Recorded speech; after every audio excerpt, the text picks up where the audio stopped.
Bom, gente, bem-vindos a esse sétimo encontro da Associação Nacional de Pesquisa e Pós-Graduação em Arquitetura e Urbanismo. Então, vamos iniciar essa segunda sessão técnica, né? Eh, Vamos iniciar com o Olá, primeiro artigo, o primeiro trabalho. desculpa cortar, tá bom? Só para mim dar um retorno para o Paulo ali, é o seguinte, precisaria de 2 computadores, ou no caso pelo celular, e com conta diferente, tá bom? Aí você vai conseguir logar em 2 salas. Com a mesma conta não dá, infelizmente. Obrigado. Apoio, por favor. O Cristiano, né, que está na outra sala, ele está dizendo aqui que ele pode mandar por celular. Isso é possível, então? Pode sim. Tá certo, então, tá certo. Aí, no caso, se o senhor conseguir acessar pelo celular com outra conta, aí o senhor fica no celular e no computador, se for possível. Mas eu não tenho outra conta. Então. Aí como é que eu faço? Não dá nem para criar uma rapidinho, né? Olha, demoraria muito tempo. Eu vou ver com o Marcelo, então, o que o senhor pode fazer. Tá certo, obrigado. Não. Bom, continuando com a programação, esperemos que o professor Paulo consiga solucionar o problema e consiga acessar as salas que ele está querendo acessar, né? Então, vamos iniciar com o primeiro trabalho, a influência do projeto arquitetônico na humanização dos ambientes de tratamento oncológico, pelos autores Samanta Pereira e Luciana Nemer. Acho que é Luciana que vai apresentar, né? Sou a Amanda e a Luciana é minha orientadora. Ela acabou de entrar agora na sala. Que bom. Então, Amanda, a tela é sua. Tá, ok. Só um momento. Amanda, lembrando que são 15 minutos para a apresentação, aí a gente vai tomar o tempo e vamos ficar com o debate, vamos deixar o debate para o final. Sim, tá certo. Obrigado. Tá aparecendo para vocês? Sim, está aparecendo, Amanda. Sim. Vou colocar aqui para marcar o tempo também, para não perder. Vamos lá. Bom dia a todos. O nosso artigo tem como tema a influência do projeto arquitetônico na humanização dos ambientes de tratamento oncológico.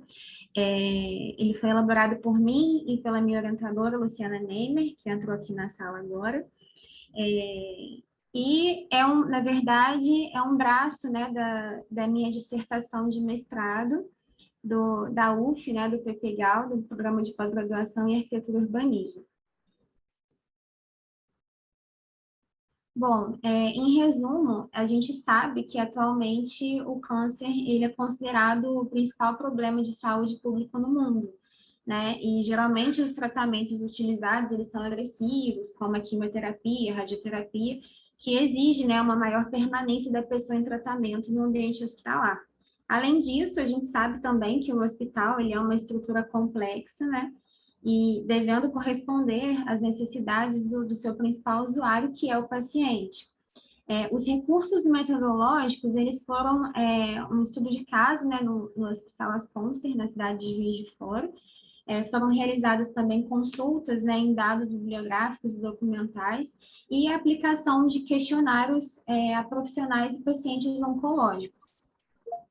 Ao final desse trabalho, foram realizadas comparações, né, entre o estudo de caso e os resultados dos questionários, mostrando algumas deficiências, né, que poderão fornecer, né, subsídio para o desenvolvimento de melhorias, né, de projetos arquitetônicos em prol desses pacientes. Bom, essa tríade, ela exemplifica a motivação, né, dessa pesquisa, onde o papel do projeto de arquitetura hospitalar é de responder, né, com qualidade às necessidades individuais dos pacientes oncológicos, através de medidas de humanização. A gente sabe também que as entidades brasileiras, elas abordam questões de humanização Porém, isso é feito de forma secundária, né? E embora, né, o governo ele propõe, né, medidas de humanização dos hospitais, né? Essa questão ela é muito superficial, né? Muito rasa. E no contexto do processo de projeto arquitetônico, a valorização dos indivíduos e de suas necessidades, elas devem ser integradas por vários métodos, né, participativos, que envolvem e educam, né, sobre o seu papel em um projeto de arquitetura bem-sucedido. A gente vai ver, né, mais à frente, que o hospital ele tem a sua origem em época muito anterior à era cristã, e nem tudo o que se podia chamar de hospital antigamente corresponde ao termo, né, atual. E após pesquisar em várias bibliografias, a gente observou que nenhum autor consegue definir ao certo quando que a palavra hospital começou a ser utilizada, porém, muitos deles concordam com a sua origem. Para falar um pouco do histórico dos hospitais, a gente precisa compreender a origem da palavra. Então, Ronald Boyce, né, ele, no seu livro Manual Prático de Arquitetura Hospitalar, ele descreve que a palavra hospital, ela vem do latim hospitalis, que é derivado de hóspedes, que significa hóspedes. Porque antigamente, né, nessas casas de assistência, eram recebidos pobres, peregrinos, enfermos, e além disso, a palavra ela também é derivada de hospitium, né, que desse vocabulário derivou o termo hospício, que eram estabelecimentos ocupados, né, por pobres, insanos e incuráveis. E assim, né, foi concebida a palavra hospital. De acordo com a Organização Mundial da Saúde, o conceito de hospital ele é aplicado, né, para todos os estabelecimentos com pelo menos 5 leitos para internação de pacientes que garantam o atendimento de diagnóstico e tratamento com equipe clínica organizada e com prova de admissão e assistência permanente prestada por médicos. Após compreender a origem da palavra, é possível fazer uma correlação com o seu histórico, né? Então, Foucault, ele fala que o hospital, como um instrumento terapêutico, é uma invenção relativamente nova, que remonta ao final do século XVIII. A gente pode compreender que a terminologia da palavra com significado atual, ela teve sua ascensão, então, na idade contemporânea, né? E a gente deve analisar a amplitude do termo hospitalar em conjunto com as operações práticas médicas da época. A história do hospital é marcada por 4 momentos, que é a antiguidade, idade média, idade moderna e contemporaneidade. Foi difícil encontrar na antiguidade um nome, né, de um lugar determinado, onde os enfermos eram acolhidos e tratados com pessoas, né, com certo conhecimento. Essas pessoas elas eram tratadas inicialmente em santuários e templos. E partindo para a Idade Média, né, com a ascensão do cristianismo, uma visão mais humana é introduzida, né? E os monastérios, né, eles passam a servir de refúgio, né, e base para viajantes, peregrinos, pobres e doentes. Posteriormente, né, ao sistema hospitalar cristão, várias mudanças se desenvolveram, né, na era moderna. E o hospital ele passa a ser administrado pela administração pública, o que ajudou a reduzir a responsabilidade, né, do pessoal religioso, mas não extinguiu completamente. E na contemporaneidade, né, de acordo com a Organização Mundial da Saúde, os hospitais, eles devem fazer parte, né, de um sistema coordenado, prestando assistência à comunidade. Várias referências foram extraídas, né, para a construção desses momentos históricos, né, sobre os hospitais. Na antiguidade, Heródoto ele fala que os doentes eram conduzidos aos mercados, né, porque não existiam médicos. Basicamente, as pessoas, né, que passavam pelo doente, elas deviam indicar o tratamento que poderia ser realizado. Na Idade Média, né, segundo Santos, o Decreto de Milão e o Concílio de Nicéia, eles constituem a razão final para o desenvolvimento dos hospitais. Góes afirma que, nesse período, os doentes eles eram tratados nos monastérios e, posteriormente, nos xenodóquios e nosocômios, que é a criação, né, do que se refere na época a hospitais especializados para leprosos, cegos e convalescentes. Na Idade Moderna, Foucault ele afirma que a partir do momento em que o hospital é concebido como um local terapêutico, o médico ele passa a ser o principal responsável pela organização hospitalar. Segundo Costeira, a Santa Casa de Misericórdia no país, ela surgiu, né, nesse momento, né, e até hoje a gente sabe que exerce uma grande influência no atendimento às populações. E, por fim, né, que Sanglar de Costa, eles afirmam que a arquitetura hospitalar, ela também passou por uma transição do modelo europeu de edifícios divididos em pavilhões, permitindo o isolamento de pacientes, para uma proposta americana de edifícios monobloco, né, que já tinha uma acentuada preocupação com a asepsia. Nessas imagens, a gente pode ver um hospital, uma ilustração aqui de um hospital da antiguidade, a ruína de um xenodoque, um leprosário na Grécia, e aqui, né, a primeira Santa Casa de Misericórdia no Brasil, que é em Santos, e o Hospital do Câncer de Barretos. Falando sobre o campo da arquitetura, né, cada vez mais tem se estudado, né, desenvolvido pesquisas a respeito dos espaços em saúde, então, assim, surgiu, né, o conceito de arquitetura hospitalar. Bom, de acordo com Toledo, foi no século XVIII, né, que a doença foi reconhecida como fator patológico. O hospital ele assumiu o papel, né, de uma entidade com finalidade terapêutica, né, então surgiu o hospital terapêutico.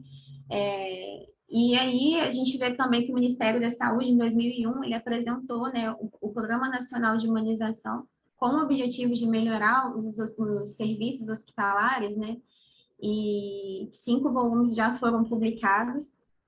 Essa primeira imagem ela foi extraída da RDC 50, que é uma norma muito famosa, né, nesse meio hospitalar, onde apresenta, né, os aspectos de organização físico-funcional dos estabelecimentos, né, assistenciais de saúde, e essa organização é constituída por 8 unidades funcionais, né, que além de facilitar a setorização, ela também possibilita, né, a funcionalidade nesses estabelecimentos.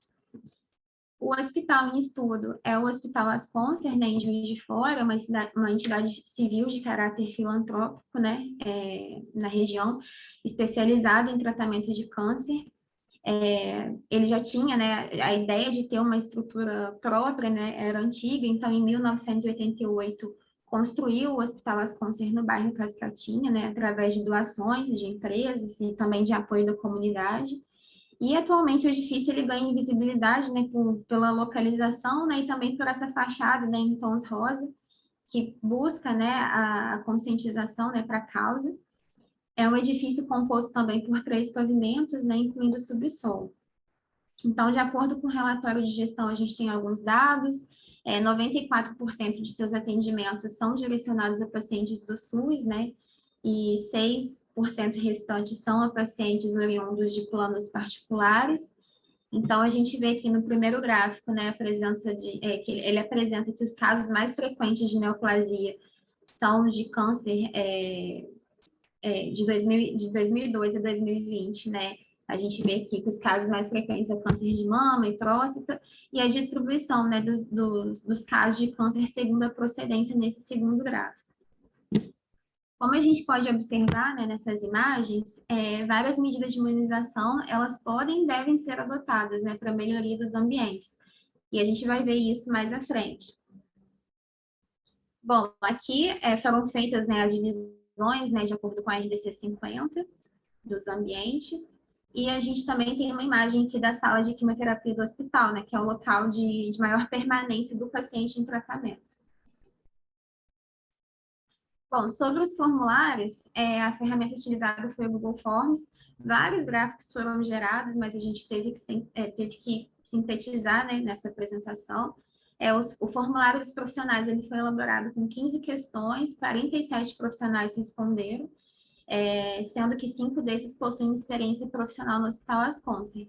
Em geral, a maioria dos profissionais, eles consideram como prioridade nas respostas questões mais técnicas e funcionais, né, do ambiente hospitalar, como a circulação interna adequada ao fluxo, mas eles também, né, valorizam questões de conforto, né, quando eles falam que tem como prioridade cores acolhedoras e leves, o mobiliário adequado à capacidade de usuários.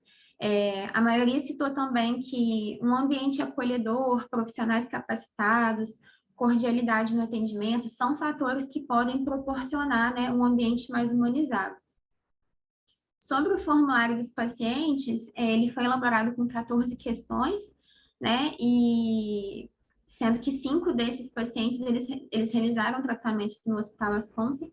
Em geral, a maioria deles, né, eles consideram como prioridades as questões relacionadas a conforto, como mobiliário adequado à capacidade de usuários, ouvir música na sala de quimioterapia, cores acolhedoras, e a maioria citou também, né, que para proporcionar um ambiente mais humanizado, se deve ter atenção, né, às necessidades dos próprios pacientes. Então, assim, de certa forma, eles não se consideram ouvidos, né? Essa tabela, ela exemplifica, né, o comparativo das respostas dos dois formulários em relação às questões semelhantes. E a gente pode, né, ao analisar, é possível identificar que, de modo geral, apesar de haver uma pequena variação nas respostas, os profissionais e pacientes concordam em muitos aspectos. Mas a gente pode colocar aqui, né, essa variedade nas respostas, ela pode ser justificada por um fator muito importante, que distingue né, esses dois grupos, que é a vivência individual, né, no ambiente hospitalar. Então, um ambiente como o hospital, como um local de tratamento, ele é diferente como um local de trabalho. Então, por isso a gente consegue justificar essa variedade nas respostas. Bom, concluindo, né, a gente viu aqui que o histórico dos hospitais, ele mostrou, né, que mesmo com vários avanços, ainda há muitos problemas, né, a serem enfrentados nas instituições. Mesmo existindo normas, leis, é preciso ter um olhar atencioso além desses parâmetros, né, e medidas obrigatórias a serem adotadas. Os resultados dos formulários, eles mostraram, né, que as necessidades dos pacientes, né, elas precisam ser correspondidas, né, e muitas vezes são necessidades básicas. E, então, né, a gente acredita que essa pesquisa, né, que ela ainda está em desenvolvimento, né, ela servirá como um suporte, né, para questões que envolvam, né, arquitetura e saúde, e também podem fornecer, né, subsídios para a elaboração de um projeto de arquitetura, né, mais humanizado em prol dos pacientes. É isso.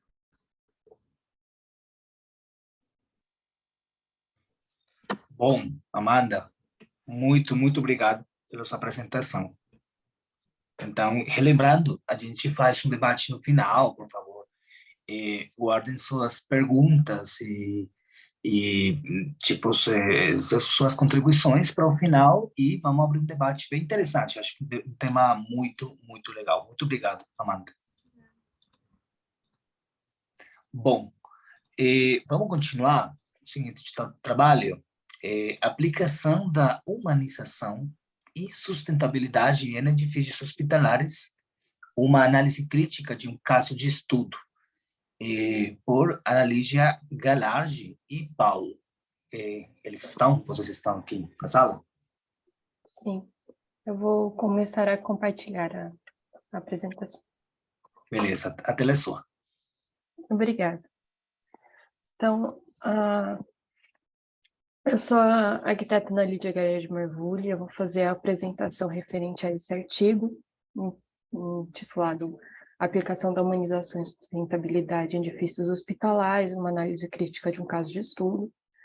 Esse artigo ele faz parte da minha pesquisa de mestrado que está em desenvolvimento, realizada no IAUSP, sob orientação do professor Paulo Fujioka, que é o coautor.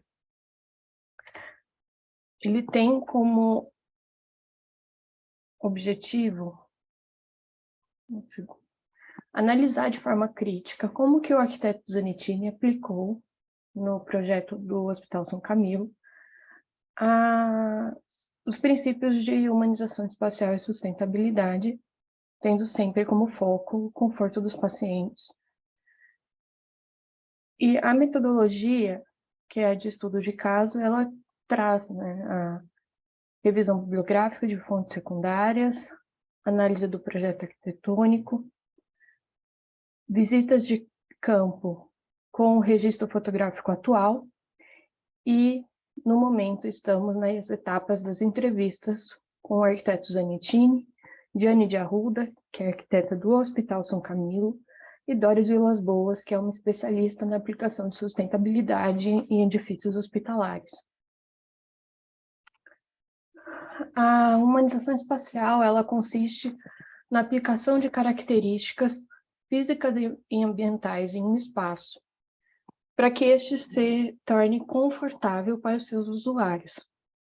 Quando tratando de um edifício hospitalar, essas características, elas devem influenciar de forma positiva os sentidos humanos, os tato, olfato, audição e visão, para que esse espaço, ele não só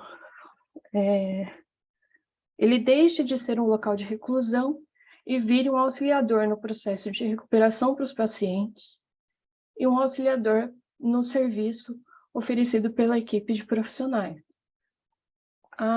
Para tal, arquitetos eles devem utilizar certas ferramentas que estão aqui listadas no slide, como iluminação natural, a ventilação natural, quando possível, trabalhar com o conforto térmico dentro do edifício, aplicação de cores e texturas, não só em pisos e revestimentos, mas em móveis e objetos decorativos, trabalhar com a implantação de músicas ou ruídos positivos e a vegetação, que entre eles tem uma importância diferenciada, porque é possível trabalhar com mais de um sentido ao mesmo tempo. A sustentabilidade, ela surgiu, esse princípio ele surgiu no relatório Brundtland, em 1987, onde, por definição, um ambiente hospitalar ele deve ser ambientalmente saudável, ter um viés econômico e ser sensível às necessidades sociais, então, cumprir esses 3 grandes pilares. E a sustentabilidade ela pode ser aplicada em todas as etapas de projeto, então, desde a escolha do terreno, a forma de implantação, as técnicas sustentáveis que estarão no projeto desse hospital, até o momento de construção, manutenção e eventual demolição do edifício. Entre os vários aspectos da sustentabilidade, se destacam a vegetação e a ventilação natural, que principalmente auxiliam no conforto térmico dessa construção, e especificações de materiais, não só porque é necessário um cuidado maior por ser um edifício hospitalar, né? Não pode ter materiais que são fontes de contaminação, o que permitem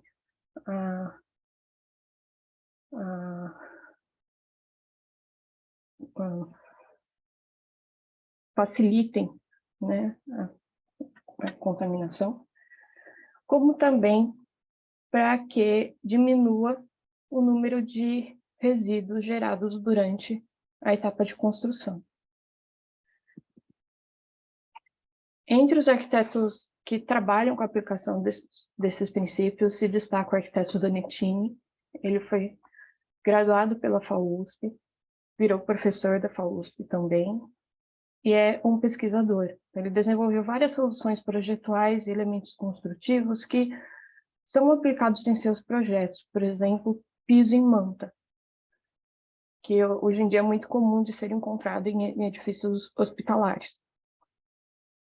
Entre o seu portfólio de mais de 1.200 projetos, vários deles focados na saúde, foi escolhido como objeto de estudo de caso o Hospital São Camilo Pompeia. Ele está localizado na cidade de São Paulo, mais precisamente na Avenida Pompeia. O arquiteto Zanettini, ele fez uma primeira intervenção em 1999, no bloco 1. Em 2000, ele formulou o plano diretor e, a partir entre 2000 e 2020, foi feita a construção programada dos demais blocos, que eu vou estar falando um pouco mais a respeito deles a seguir. O bloco 1 foi onde o hospital originalmente funcionava. Ele era um bloco único formado por construções geminadas. Então, o arquiteto ele teve que fazer todo um retrofit na fachada com alinhamento das aberturas, além de trocar os vidros por um material que for um material mais resistente, no sentido de filtrar o ruído externo oriundo do trânsito. Ele também alterou o forro do pronto-socorro infantil e o pronto-socorro adulto, localizados nas extremidades do bloco, e que permitiu uma nova setorização desses 2 andares e instalação dessa nova cafeteria, e marcou as entradas com essa cobertura de aço e vidro e com o tratamento paisagístico, onde ele colocou os totens de identificação e conectou esse bloco a uma casa de máquinas que foi necessária construir para conseguir atender as novas funcionalidades. Em seguida, foi construído o bloco 2, como um elemento de ligação do bloco 1 com os demais blocos, apresentando as mesmas características projetuais do bloco 1, acrescido de um estacionamento no pavimento subterrâneo.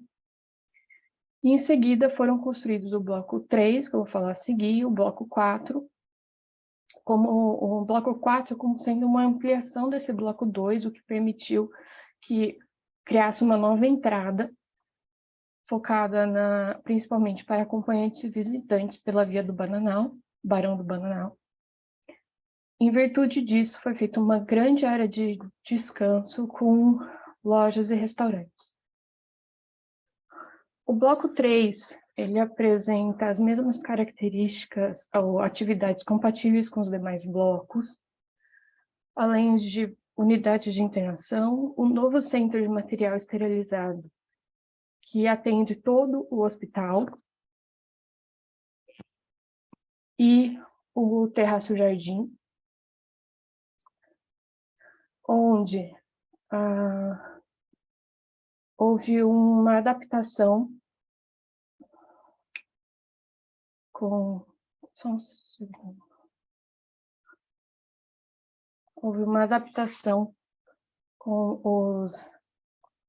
nos andares devido à pandemia. Então, alguns andares se tornaram salas administrativas e outros unidades de internação focavam nos pacientes com Covid.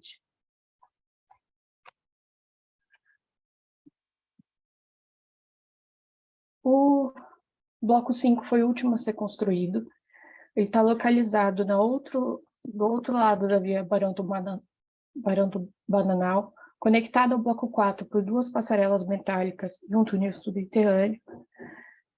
Além de ter umas atividades também presentes nos outros blocos, ele tem 92 leitos de apartamento, terraço, jardins e atendimento físico-terápico com piscina aquecida interna ao edifício.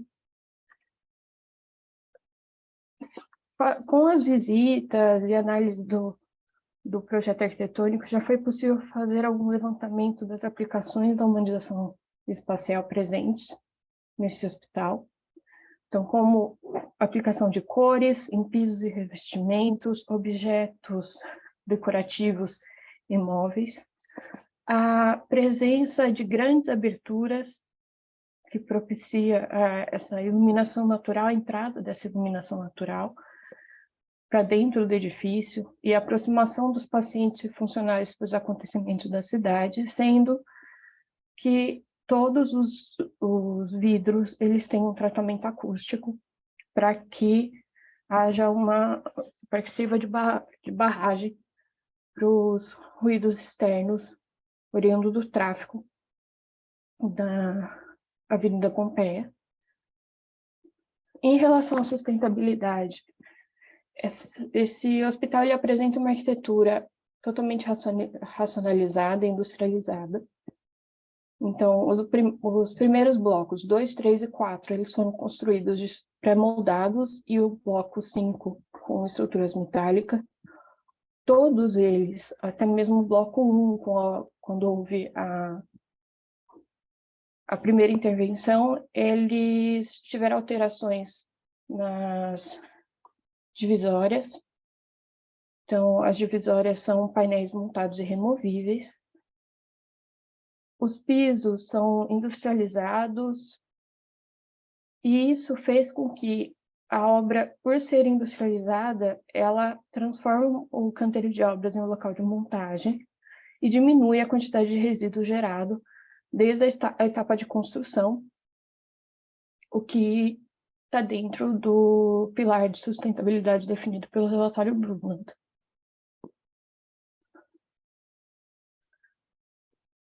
Os relatórios,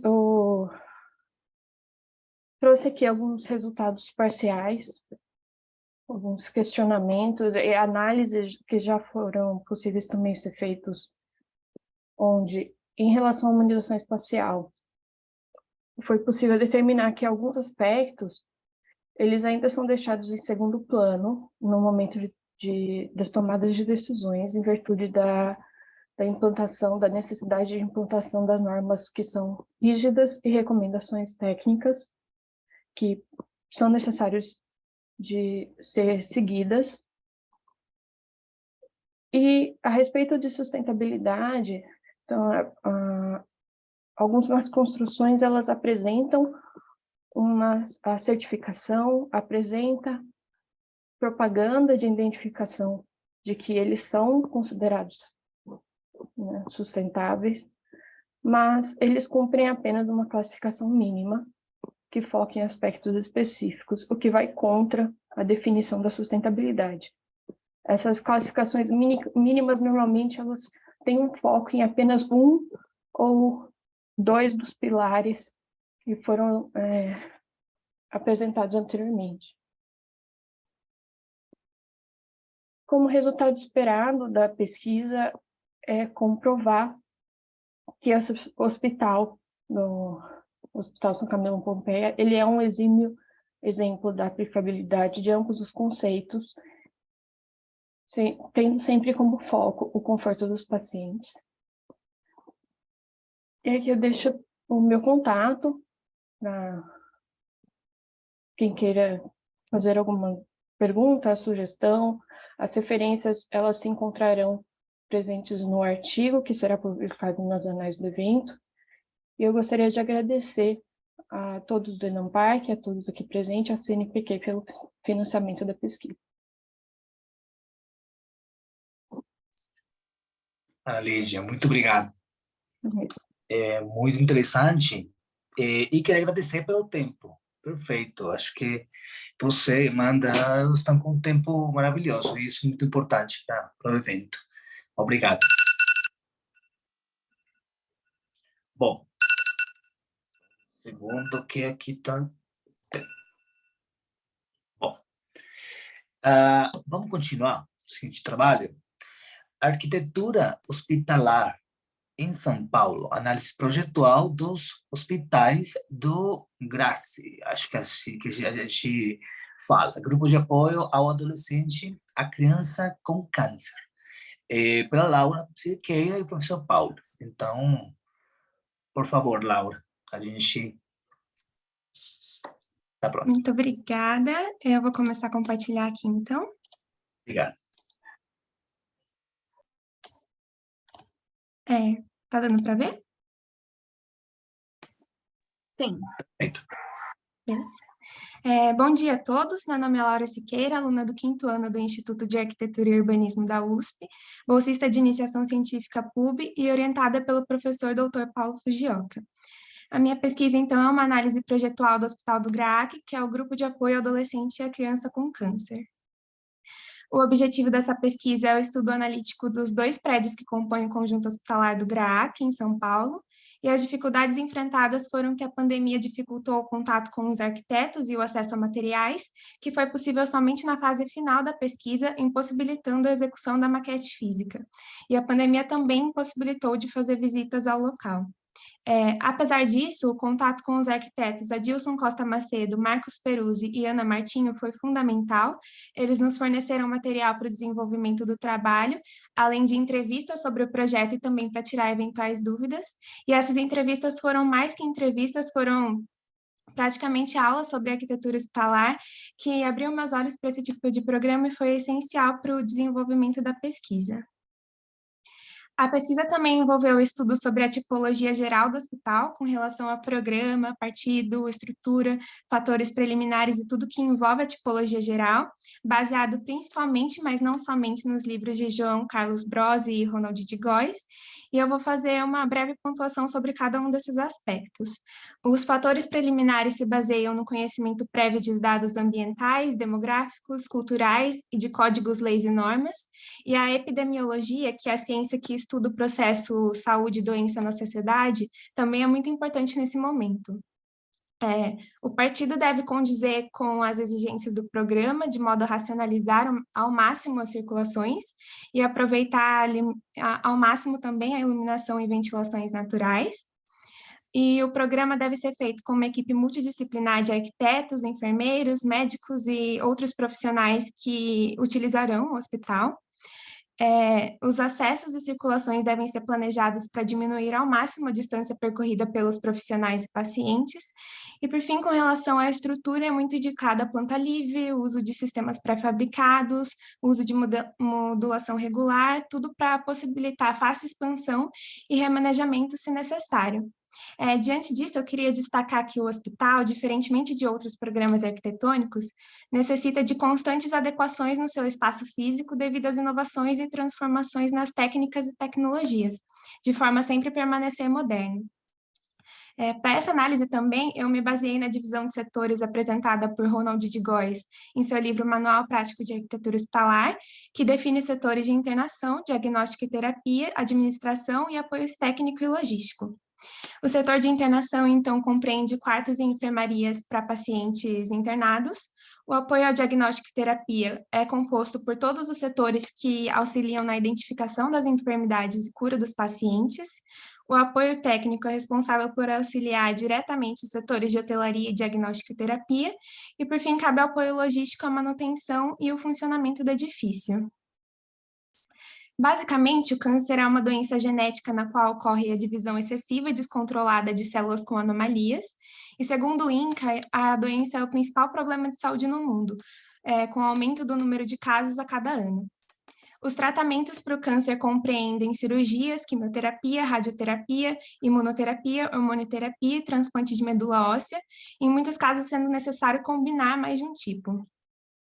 No Brasil, o câncer já é a principal causa de morte de pessoas entre 0 a 19 anos, só que, diferentemente de como ocorre nos adultos, a exposição a agentes carcinogênicos como tabaco e até mesmo sol não tem grande influência na origem do câncer infantil.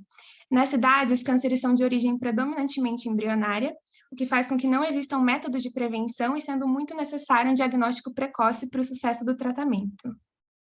Nesse sentido, o GRAAC conta com uma excelente infraestrutura, sendo referência na América Latina. A instituição tem uma média de cura de 70% e cerca de 85% dos seus pacientes vêm do SUS. E o GRAAC também é uma instituição sem fins lucrativos, que foi fundada em 1991 pelo médico Dr. Antônio Sérgio Petrilli, e a organização tem como missão garantir a crianças e adolescentes com câncer, dentro do mais avançado padrão científico, o direito de alcançar todas as chances de cura com qualidade de vida. Bom, o GRAAC começou seus atendimentos numa casa, sendo um hospital-dia, e depois arrecadou recursos para a construção do seu primeiro prédio, que foi inaugurado em 1998, com o projeto dos arquitetos Adilson Costa Macedo e Marcos Peruzzi. O anexo foi inaugurado em 2013, com o projeto do escritório Flávio Gasperini, e supervisionado pela arquiteta Ana Martinho, que era arquiteta do GRAAC na época. Esse projeto de expansão também contava com o anexo 2, mas somente o anexo 1 foi construído. O hospital se localiza no bairro da Vila Clementino, na zona sul de São Paulo, e faz parte do complexo do Hospital São Paulo da Escola Paulista de Medicina da Unifesp. Várias mudanças ocorreram no prédio original com a construção do anexo 1, e uma delas foi a mudança do acesso principal, que passou a ser feito pelo anexo na rua Pedro de Toledo, onde também fica o acesso ambulatorial, fazendo com que o acesso do prédio original passasse a ser somente para manutenção.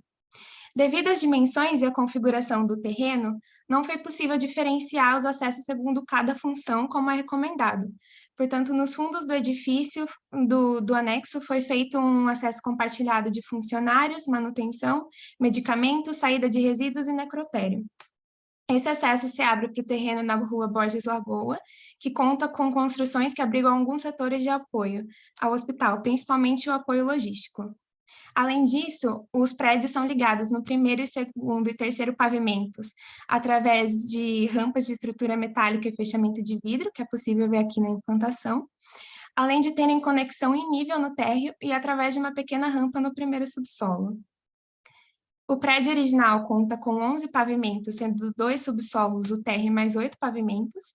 A circulação interna vertical se dá através de um eixo principal com escada e 2 elevadores, e um eixo secundário ambulatorial de escadas que vai do primeiro subsolo até o primeiro pavimento somente. A circulação horizontal se dá a partir do hall de elevadores, que distribui o fluxo para os corredores laterais à direita ou à esquerda. A estrutura é basicamente de pilares de concreto armado embutidos nas paredes de blocos de concreto, lajes cogumelo, e a aprumada de elevadores também faz parte da estrutura. Segundo os arquitetos, o partido era para ser uma caixa sem reentrâncias, e as cores e o acabamento em azulejos azuis remetem a blocos de montar, como se fossem legos, trazendo um pouco do aspecto lúdico já para o local. O anexo, por sua vez, possui 10 pavimentos, sendo 3 subsolos do térreo e mais 6 pavimentos, notando que 2 subsolos não ocupam a projeção inteira do edifício, como é possível ver aqui nesse corte. A circulação interna vertical é feita através de 2 eixos, sendo um mais para frente do edifício, ao sul, que é mais voltada para pacientes, e outra mais ao fundo dos edifícios, que é predominantemente para uso dos funcionários. A circulação horizontal é dada principalmente pelo corredor lateral, que possui cerca de 2,5 metros a oeste do edifício. A estrutura é de pilares e vigas de concreto armado, sendo que os pilares diminuem a seção conforme a altura do edifício, e os fechamentos são em vidro, sendo branco leitoso como peitoril e reflexivo nas janelas. Para facilitar a compreensão e a visualização, eu vou dividir a análise das plantas por prédio. No prédio original, o segundo subsolo é exclusivamente técnico de manutenção, portanto não recebe pacientes. O setor de apoio ao diagnóstico e terapia se distribui ao longo de todo o prédio. No primeiro subsolo fica as salas de diagnóstico por imagem, que está aqui em rosa. E segundo o Góes, essa localização é estratégica devido ao peso dos equipamentos. Nesse andar também fica a nutrição e o lactário, que fazem parte do apoio técnico. No térreo, então, temos o laboratório de transplante de medula óssea e uma sala de procedimentos oftalmológicos, além do pronto atendimento. O primeiro andar é exclusivamente consultórios e, na sua maioria, oncológicos e também a enfermagem, que está aqui em roxo. O segundo andar é exclusivamente a quimioteca, que é onde as crianças fazem a quimioterapia. No terceiro pavimento fica a brinquedoteca, o centro de processamento de dados e o laboratório de hematologia. No quarto andar fica o centro cirúrgico, e aqui é possível observar a restrição e cuidados que esse setor exige, já que não tem acesso direto para o centro cirúrgico em si, é necessário passar pelos vestiários para fazer a higienização e os procedimentos necessários para poder entrar no centro cirúrgico. O quinto pavimento é exclusivamente de internação, sendo que do lado direito é a internação de transplante de medula óssea, na qual é necessário ter um controle mais rigoroso do ar e não pode ser compartilhada com a internação comum. Essa internação de transplante de medula óssea possui 6 leitos. E aqui do lado também, na parte esquerda, tem os quartos de internação comum, possuindo no total 6 leitos também. No sexto pavimento fica a UTI do lado esquerdo e a semi-intensiva do lado direito, possuindo respectivamente 7 e 4 leitos, cada um com 2 quartos de isolamento. O sétimo pavimento também é internação, sendo inteiramente internação comum, totalizando 12 leitos. E, por fim, no oitavo andar fica o laboratório de genética, que ocupa grande parte do andar, além do cantinho da paz e o espaço dos colaboradores. Com relação ao anexo, assim como no prédio original, o terceiro e segundo subsolo são exclusivamente técnicos.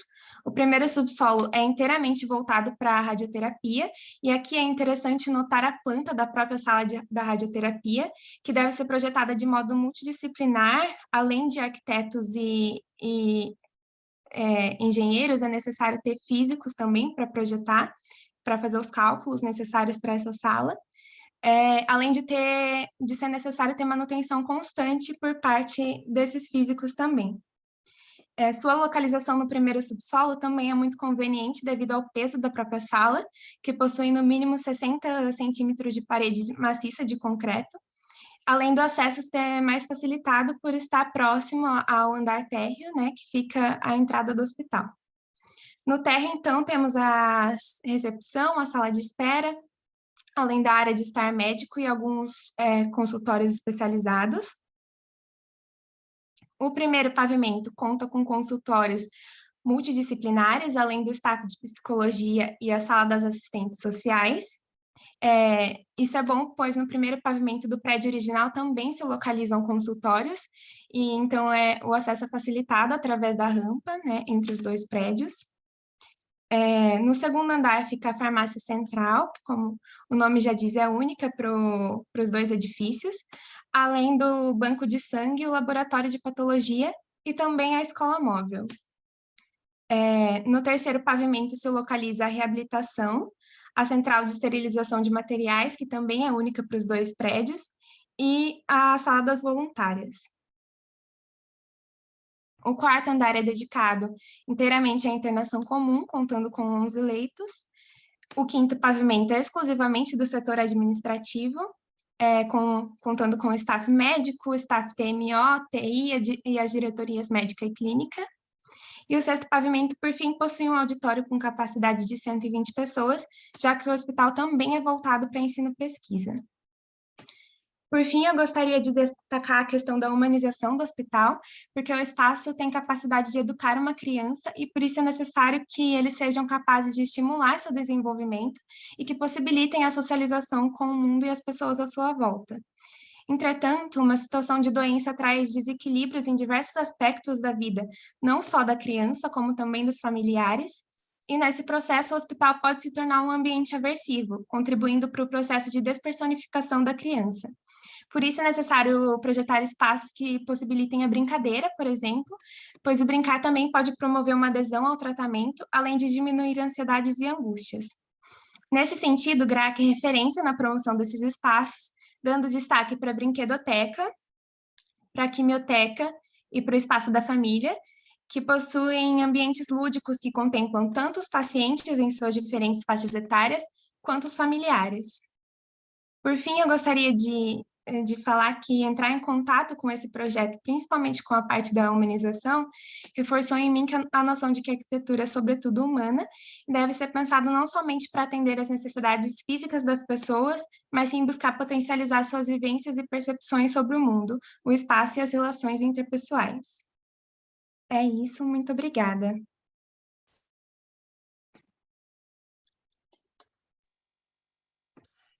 Laura, muito obrigado pela sua apresentação e obrigado pelo tempo também. Muito obrigada.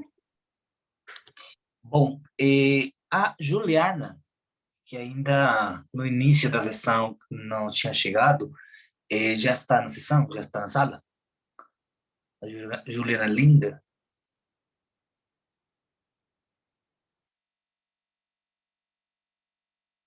Então, o que acha, Aline? Acho que a gente já deu tempo, né? Acho que sim, acho que pode abrir para as perguntas, debates, né?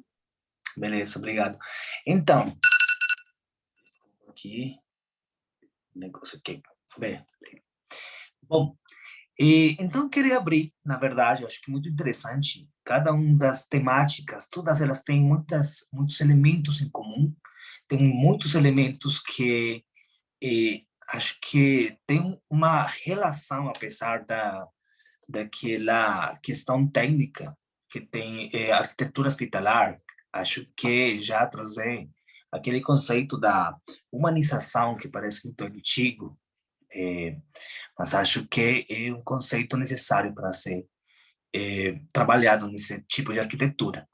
Eu queria abrir para perguntas dos ouvintes, das pessoas que estão acompanhando a gente. Por favor, pode levantar a mãozinha, né? Aqui do Zoom.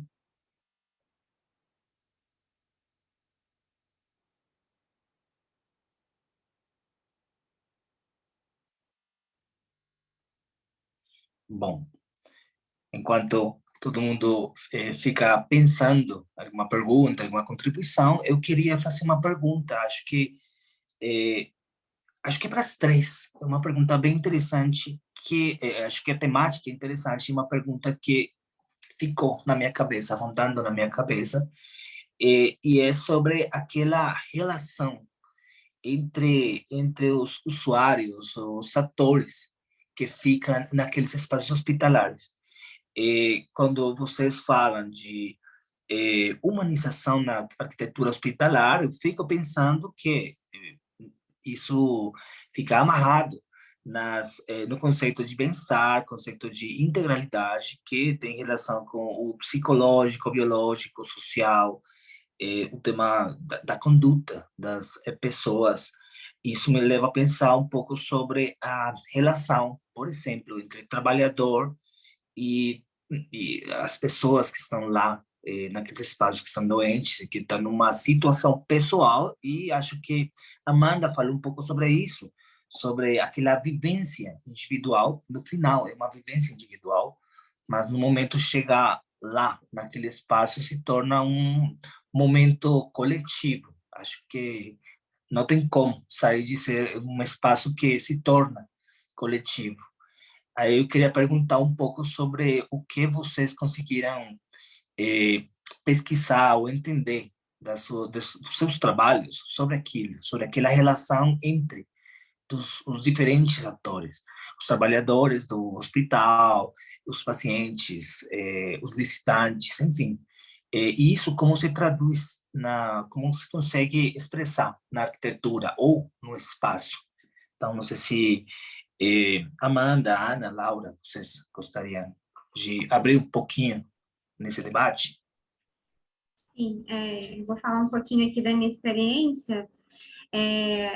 No caso, eu apresentei para vocês, né, 2 formulários. Um formulário foi destinado aos profissionais. E quem são esses profissionais? Eu acho que ficou faltando eu falar, né? Foram arquitetos, engenheiros, médicos, enfermeiros ou técnicos de enfermagem, né, que tiveram ou têm, né, experiência na área de arquitetura hospitalar. Então, foi expressiva a diferença dessas 2 visões, né, dos profissionais e dos pacientes. Porque, como eu falei, os profissionais, querendo ou não, eles têm uma visão, apesar de ser um espaço compartilhado, né, eles têm uma visão, apesar de ser um espaço compartilhado, está dando um eco aí. Apesar de ser um espaço compartilhado, quem trabalha... Eu laptop agora. Ah, sim, professor, beleza.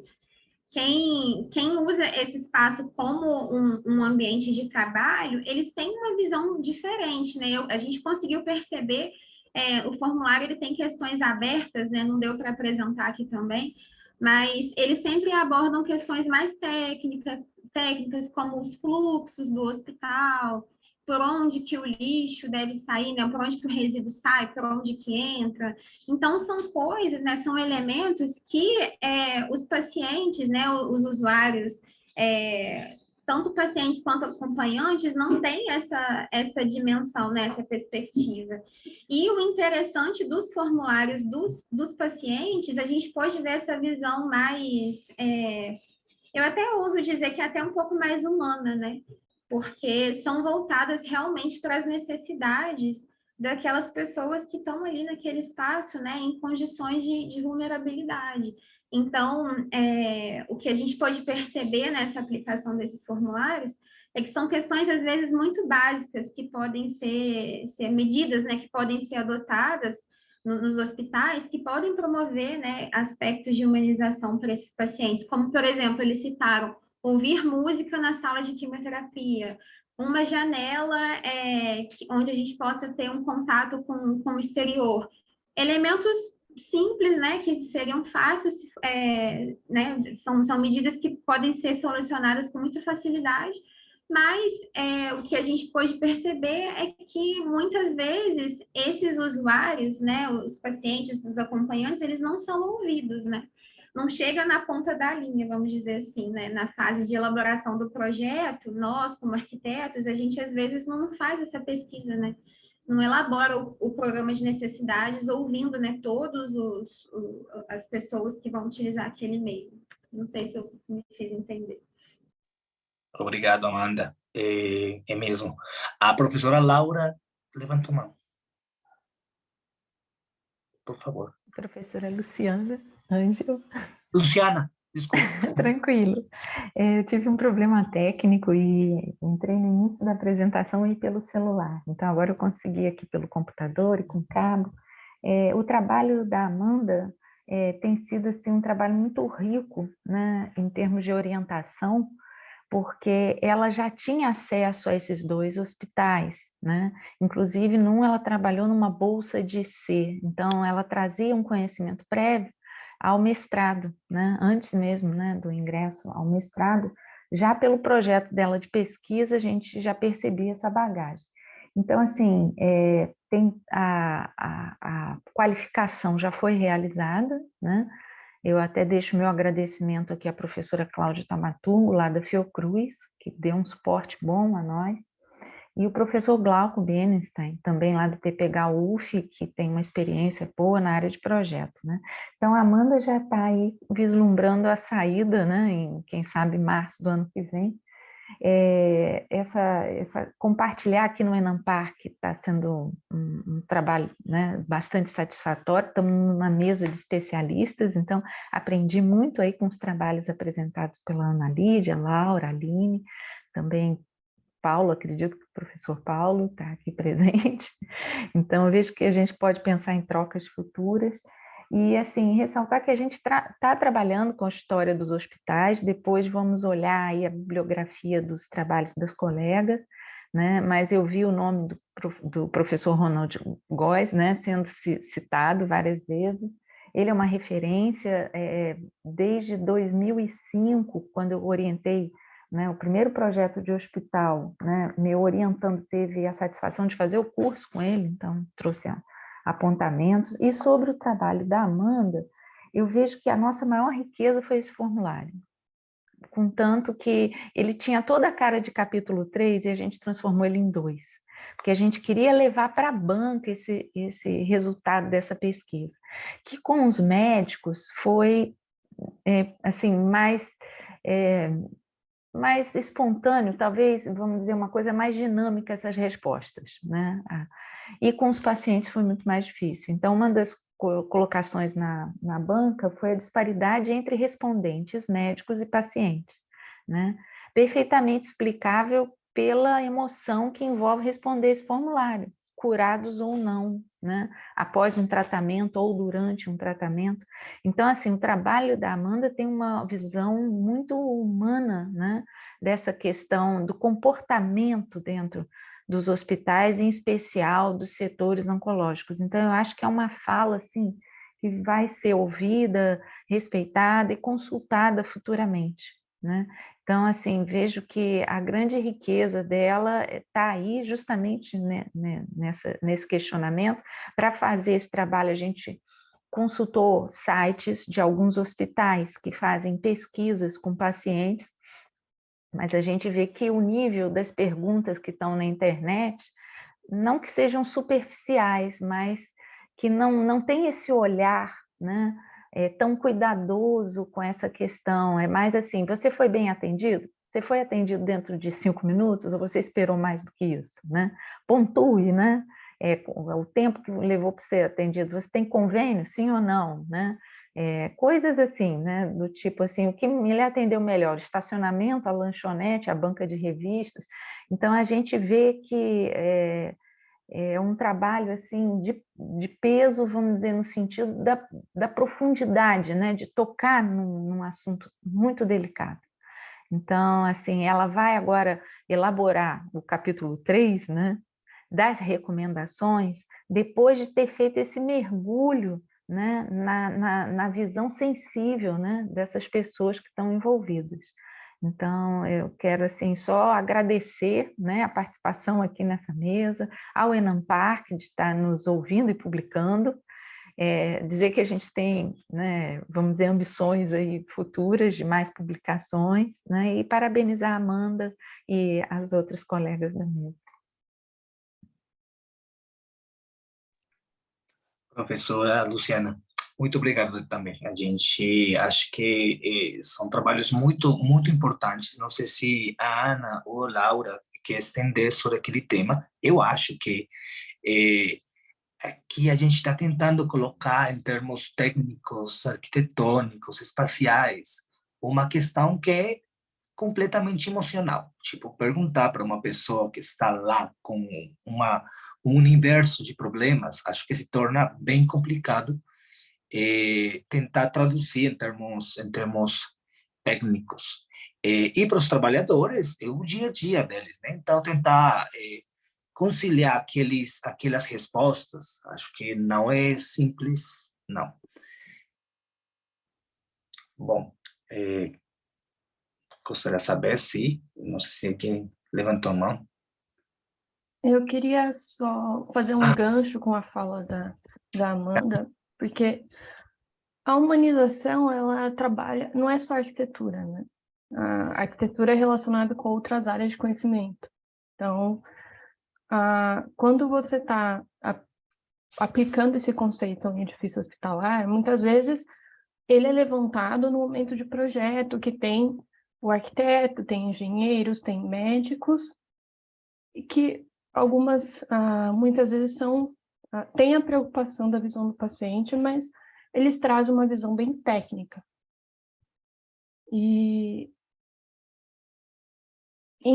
focado para os profissionais, né? É uma rotina frenética, eles têm todo o ambiente, ele não influencia só negativamente o paciente, por ele estar, né, passando por um momento de grande emoção ou de dores, etc., mas também os funcionários. Então, é meio, não relativo, mas a humanização ela tem as ferramentas, que são ferramentas gerais, né, como a aplicação de cores, trabalhar com a questão da música, que ajuda bastante no quesito de fazer um filtro nos ruídos do hospital, que são ruídos bem intensos, mas nem sempre você consegue atingir os dois ao mesmo tempo, às vezes, né? Então, é um trabalho que ainda tem uma grande importância, ainda precisa ser trabalhado, precisa ser implantado com mais cuidado nos hospitais, e infelizmente a gente vê que hoje em dia, até mesmo como eu falei, né, uma das análises que a gente acabou levantando é que, apesar do Zanettini, apesar dos arquitetos do hospital levantar essa preocupação com a humanização espacial, para os administradores eram questões para segundo plano, né, um segundo momento. Então, para eles não tinha essa importância que deveria ter.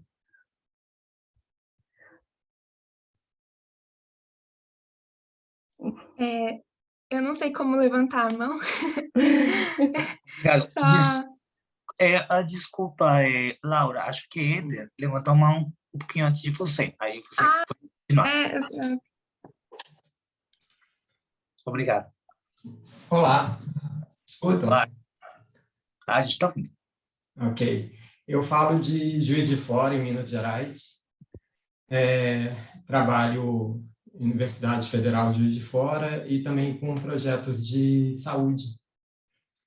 E a humanização realmente é um tema que já vem há algumas décadas e é algo ainda em construção, eu acho, né? E acho que está demonstrado aí pelas 3 apresentações que passaram agora. Eu queria, com isso, perguntar para... Acho que é uma pergunta para todas. Pensa-se muito, né, na humanização quando a gente... focada no paciente. Então, que é o que está ali com um sofrimento e tal. Mas a equipe também, principalmente a equipe de enfermagem, né, que ela é muito exigida e está ali por horas e faz plantão e dorme no hospital, essa equipe precisa estar bem para poder cuidar dos outros.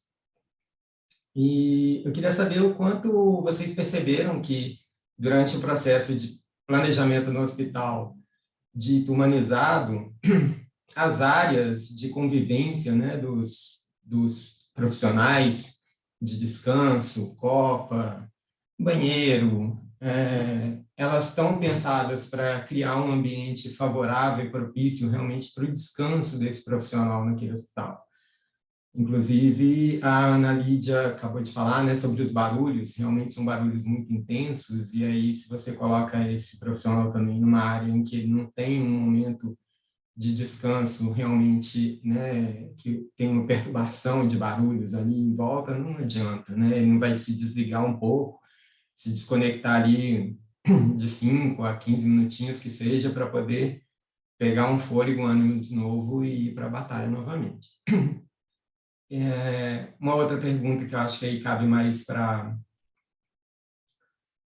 a Ana Lídia mesmo, com relação à sustentabilidade, né, aplicada na humanização, o quanto também com relação às questões de acessibilidade que são sensíveis e importantes, como entrada de sol, você saber que é dia, saber que é noite, ter um local que você passa e não vê só cinza, né? Você vê um verdinho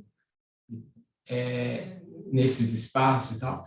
O quanto isso traz realmente também voltado para o profissional, não sei se chegou a fazer esse tipo de questionamento, né? O quanto aquilo melhora, quanto aquilo deixa o profissional que está trabalhando naquele hospital mais satisfeito de estar ali do que estar num outro hospital que não tenha essas interferências, né, de sustentabilidade, seja por ambientes muito fechados, como a gente sabe, né, que o hospital, por vezes, tem ambientes que não tem iluminação natural, os corredores são fechados, você tem coisas de um lado e do outro e você não vê nada do lado de fora. Então, quanto isso traz de benefício também para aquele profissional, quando ele se vê ali, né, satisfeito de estar trabalhando num ambiente desse. Era isso. Muito obrigado a vocês, o trabalho belíssimo que vocês apresentaram. Deus Obrigado. Obrigado. E, Laura, você tinha... você continuaria falando, se você quer responder a pergunta do Ed também, tudo bem. Eu acho que o que eu ia falar até entra no que o Éder comentou, que eu acho que a sua pergunta, Índio, eu acho que o ponto de conexão realmente, o ponto-chave que conecta tanto os pacientes quanto os funcionários é realmente a humanização. Porque eu acho que, principalmente devido à dificuldade desse momento, a minha análise foi de um hospital oncológico infantil, então eu acho que a dificuldade desse momento passa até não só para o paciente, mas como também dos familiares que devem estar acompanhando a todo momento, né? Adultos não têm esse acompanhamento dos familiares, assim, no local, né? Geralmente. Mas as crianças é necessário ter ter essa presença da família, então é um momento difícil tanto para os funcionários que estão presentes lá, porque é uma situação muito triste, né? tanto para os familiares quanto para as crianças. Então, acho que a humanização realmente vem como ponto-chave de conexão, porque o hospital não pode ser nem aversivo para os pacientes, mas também não pode ser aversivo para os funcionários, né?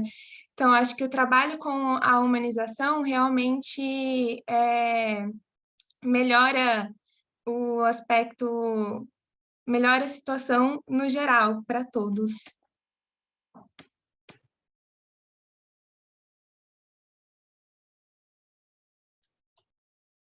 Acho que o microfone não está, Ângelo. Não consegui clicar. Tá, obrigado, Laura. Concordo. Na verdade, eu acho que um dos maiores desafios na arquitetura hospitalar é esse cruzamento, essa relação espacial entre agentes tão diferentes e em situações tão diferentes, né, no final das contas. Ana, o Éder tinha feito uma pergunta, acho que para você, não sei se você quer responder agora mesmo. Pode ser, posso responder, sim. Beleza. Com a pesquisa, foi possível, a gente conseguiu determinar que a sustentabilidade ela tem uma correlação com a humanização. Tem muitos aspectos que você encontra em ambos os princípios. E eles têm uma importância e uma influência, não só quando falar de sustentabilidade, não só no meio ambiente, mas também nas pessoas que estão utilizando o espaço. Então, as grandes aberturas, né, a permitir que entre a iluminação natural no ambiente, não só dá essa sensação de passagem de tempo, mas para questões fisiológicas é extremamente importante. Para um paciente que está se recuperando e para o funcionário que está dentro desse espaço, dentro desse hospital, durante a sua rotina, né? Eles ficam ali, e por mais que eles tenham momentos de descanso, não só o momento para recuperar as energias, mas os momentos de descontração mesmo,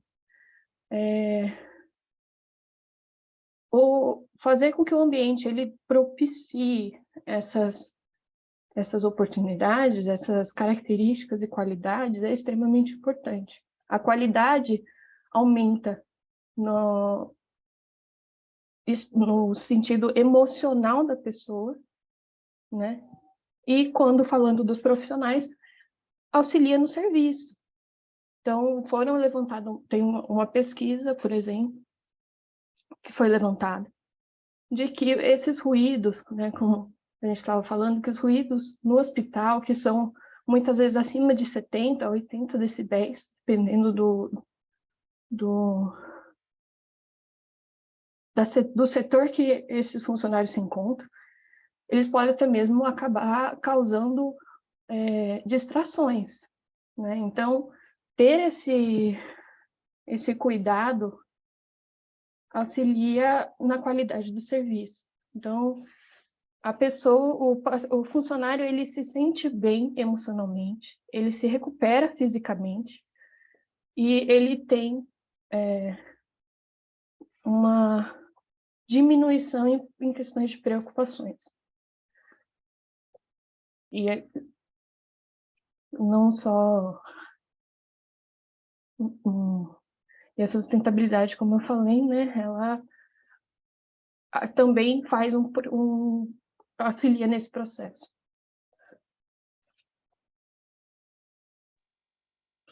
Obrigado, Ana.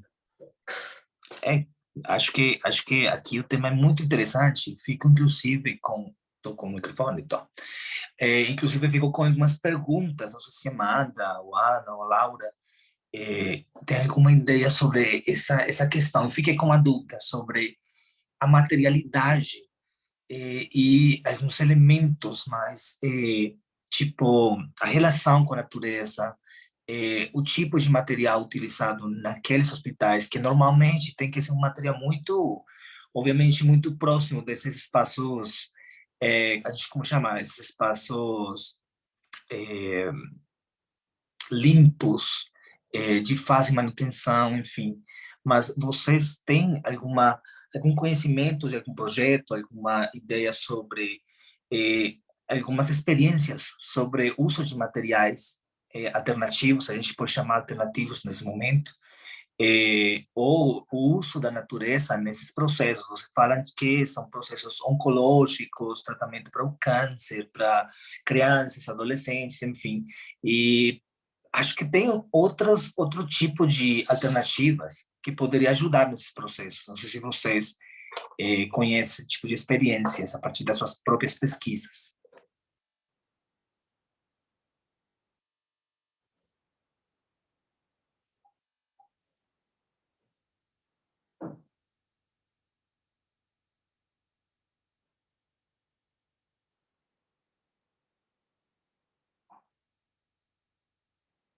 Professor Paulo, você está querendo ativar o microfone? Não, na verdade, eu tinha levantado a mão antes, né? Mas era antes da sua pergunta. Né? Imagina, desculpa. Que eu também não sei como fazer para levantar a mão aqui, né? Nesse sistema aqui do Zoom, né? Pode entrar.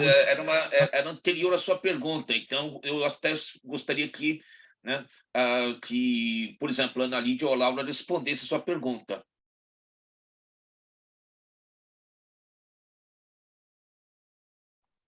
Obrigado, professor. Você quer responder primeiro, Laura? Ou eu posso responder? Em relação a essas questões de materiais, você tem um cuidado, porque no hospital tem que ter todo tem uma preocupação com questões de materiais, não pode ser materiais nocivos à saúde, então tem a especificidade do material é extremamente importante. Claro, tem desenvolvimentos, tem todo um trabalho para criar ambientes com com a aplicação de diferentes materiais, diferentes texturas, até mesmo é uma questão da harmonização, trabalhar com diferentes materiais no mesmo ambiente. Mas não é qualquer material que pode ser colocado, né? Então, assim, no sentido de sustentabilidade, né, da questão da vegetação, que é importante para trazer como para o edifício auxiliar no conforto térmico, para o paciente ou funcionário em questão de humanização, ter um contato com o externo, ter trabalhar com cheiros, com texturas, e isso fazer com que o paciente ele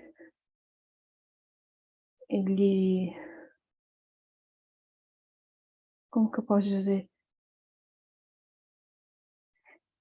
Ele vai sair um pouco da realidade que ele está e essas características vão influenciar ele. Mas a vegetação também é importante ter um cuidado quando vai ser levado para os edifícios. Então, foi levantado, né, lá com a arquiteta do hospital, que dependendo do andar, do setor do hospital, não é possível pôr vegetação interna. Então, você trabalha com a aproximação com a vegetação por outros meios, como pelas aberturas, poder a pessoa visualmente ter essa aproximação, mas ela não pode tocar na vegetação por questões de que vegetação pode ser uma fonte de contaminação, infelizmente. Mas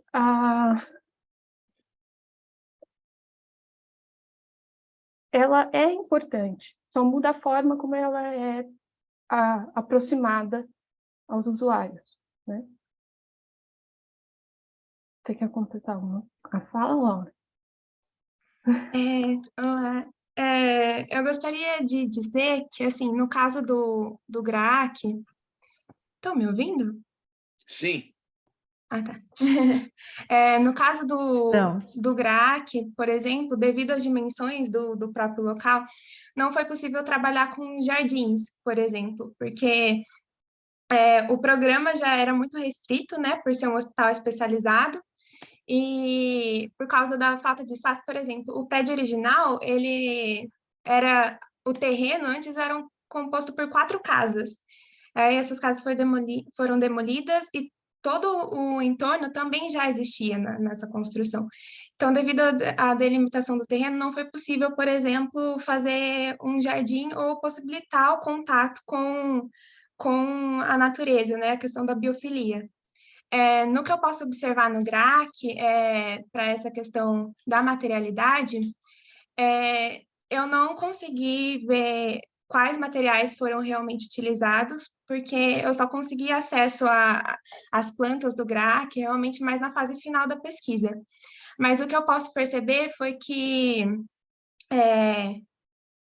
a questão da humanização trouxe muito através do uso das cores.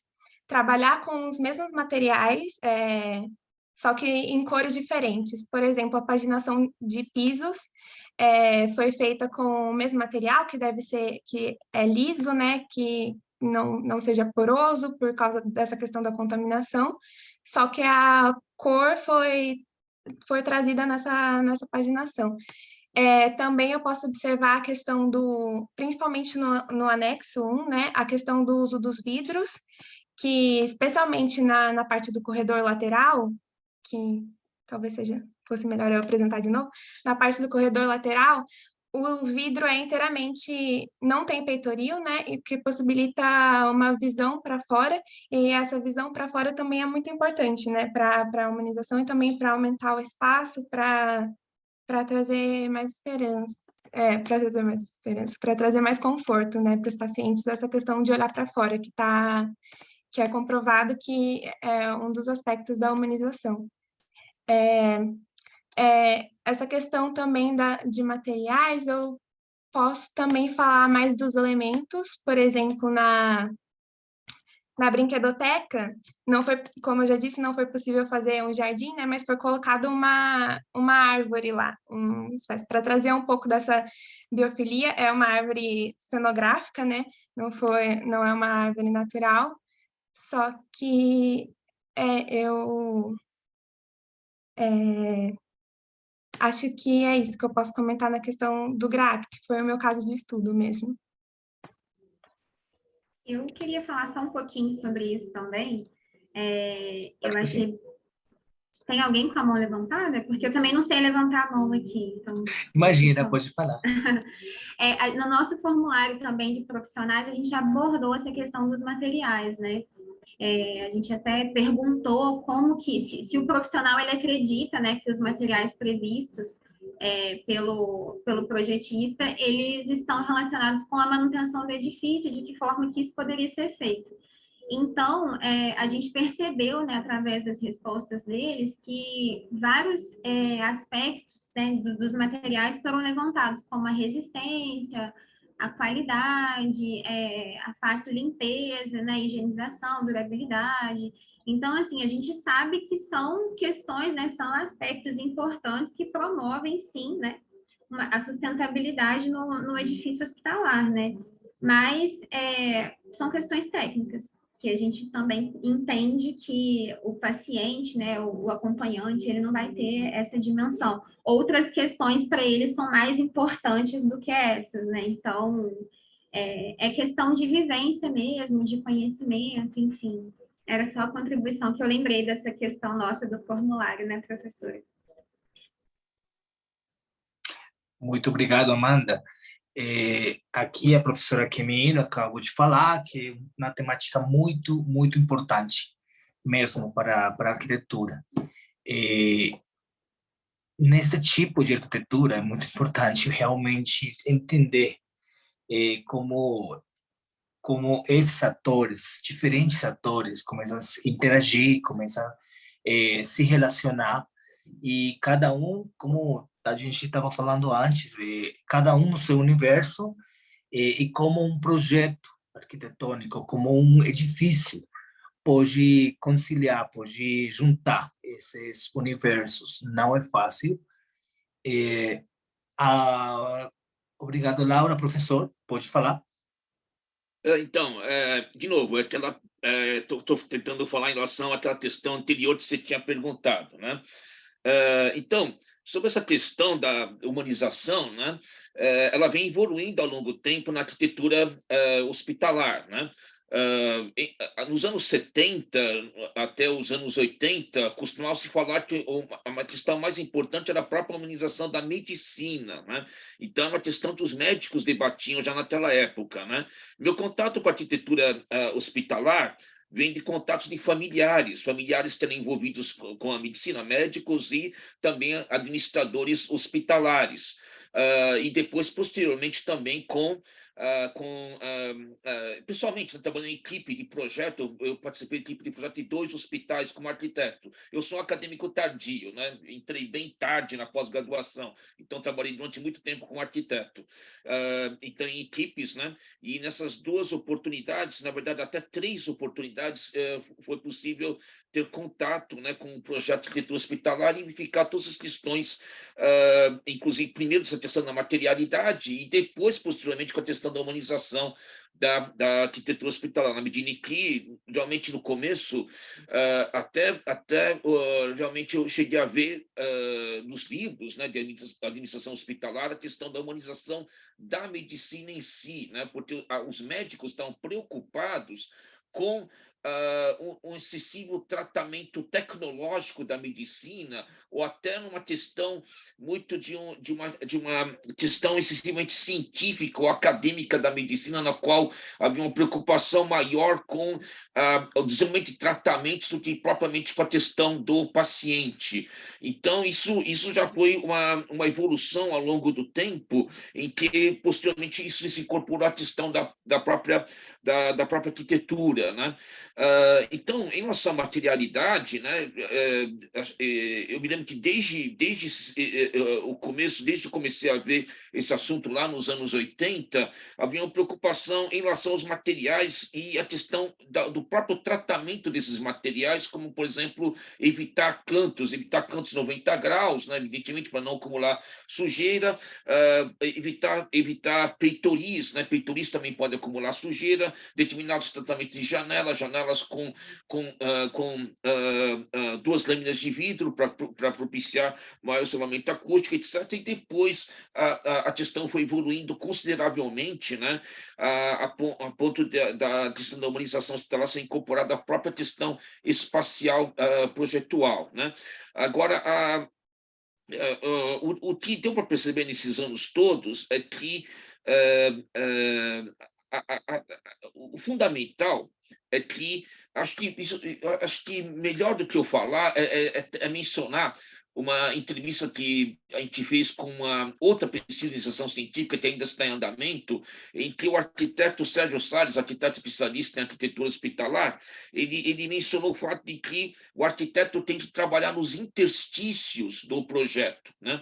Porque o projeto do hospital implica em certas questões que já estão formatadas e é difícil para o arquiteto poder fazer qualquer mudança em relação a eles, tipo o centro cirúrgico, os laboratórios, os ambulatórios, etc. Tudo isso segue em modelos fixos, modelos delimitados por normas técnicas, e o que o arquiteto pode trabalhar é nos interstícios deles, por exemplo, nos espaços de descompressão, nos espaços em que pode haver a questão de poder haver um relaxamento da tensão do ambiente hospitalar ou mesmo do barulho do hospital, áreas de descanso, áreas de descompressão, áreas que possam servir de alívio, né, conforto para pacientes, médicos ou funcionários também, né?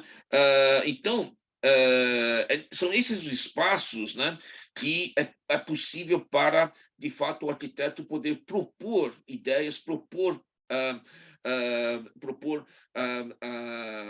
as propostas que advêm da própria experiência do arquiteto em cima dessas questões, para além dessas questões puramente programáticas, que são difíceis de serem trabalhadas, difíceis de serem modificadas, né?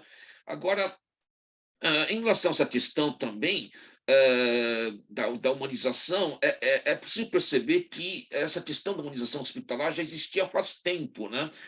Na verdade, não é uma coisa que seja recente, é algo que foi recuperado, inclusive nessas discussões toda da humanização, mas ela está presente desde o século XIX, quando nós temos os primeiros hospitais, né, configurados dentro de parâmetros de propostas arquitetônicas, né, na qual estão previstos, né, espaços de grande pé direito alto, né, pé direito muito alto,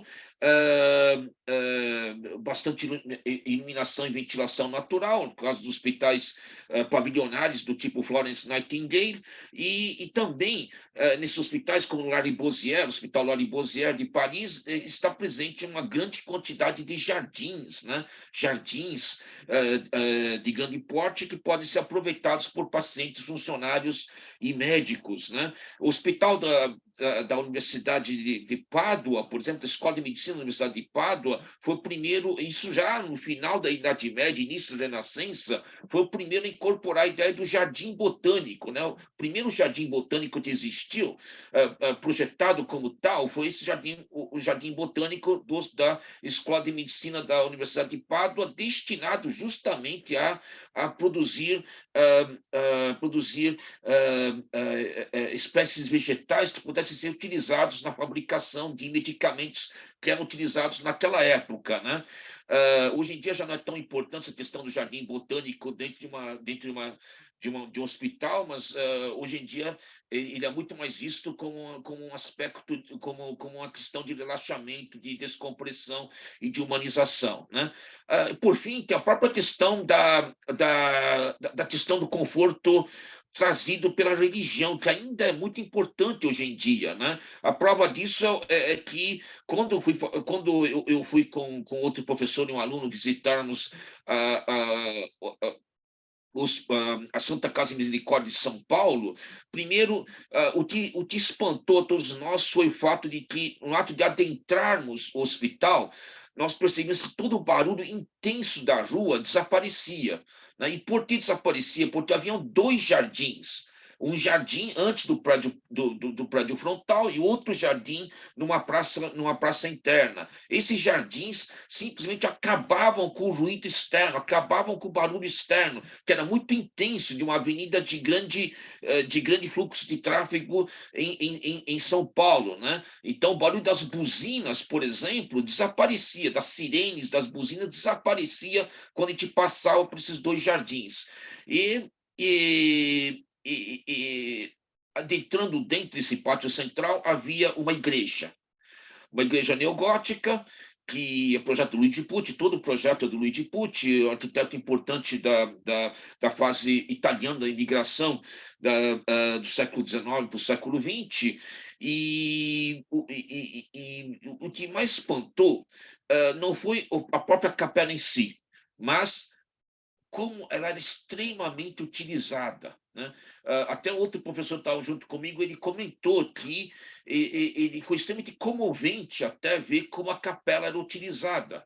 A capela era utilizada por médicos, funcionários, pacientes e acompanhantes. Então, a importância que ainda tem para o paciente, os acompanhantes, até para os médicos e funcionários, a questão desse conforto religioso, foi algo que deixou tanto a mim quanto o outro professor surpreendidos, não só surpreendidos, como até comovidos em ver como o espaço daquela capela era extremamente utilizado, bem como também do jardim em frente à capela, em que vários grupos de pessoas conversavam em voz baixa, familiares, médicos, enfermeiros, todos em pequenos grupinhos, conversando de uma forma bem discreta, né?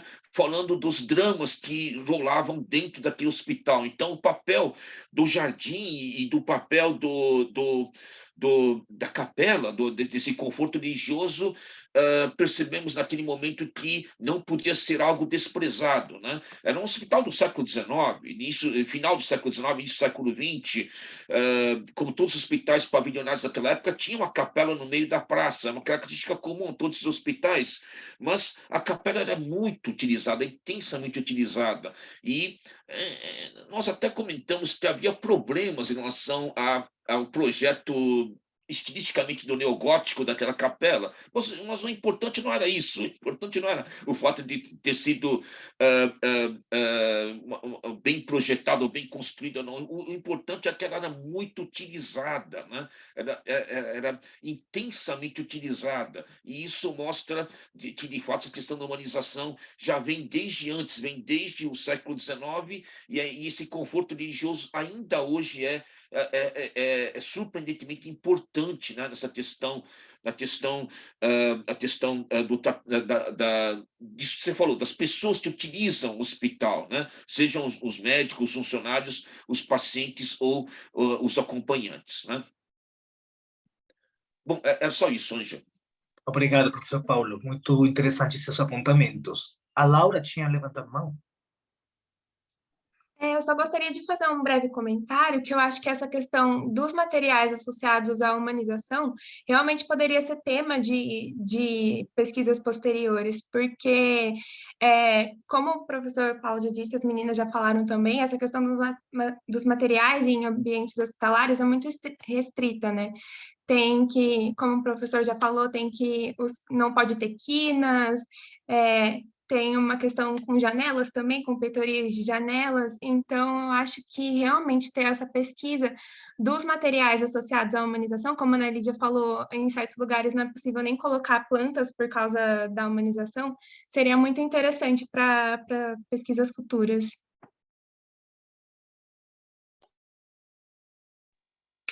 Mesmo, concordo. Bom, aqui mais tem alguma pergunta, algum apontamento no debate? Bom, eu finalmente acho que queria parabenizar as três e seus orientadores. Acho que é um tema bem importante para a arquitetura, bem relevante para a composição da cidade e da saúde saúde dos cidadãos em si. Então, eu só queria agradecer a todo mundo pela presença. Aline, muito obrigado. Laura, Ana, Amanda, professor Paulo e todo mundo aqui presente. E a professora Luciana, ela acho que teve que sair, tinha uma banca. Então, muito obrigado, parabéns para todos. Obrigado, Ângelo. Obrigado, professor Paulo. Obrigada, gente. Obrigado, Aline. Muito obrigada. Obrigada a todos. Tchau, todo mundo. Tchau. Tchau, tchau.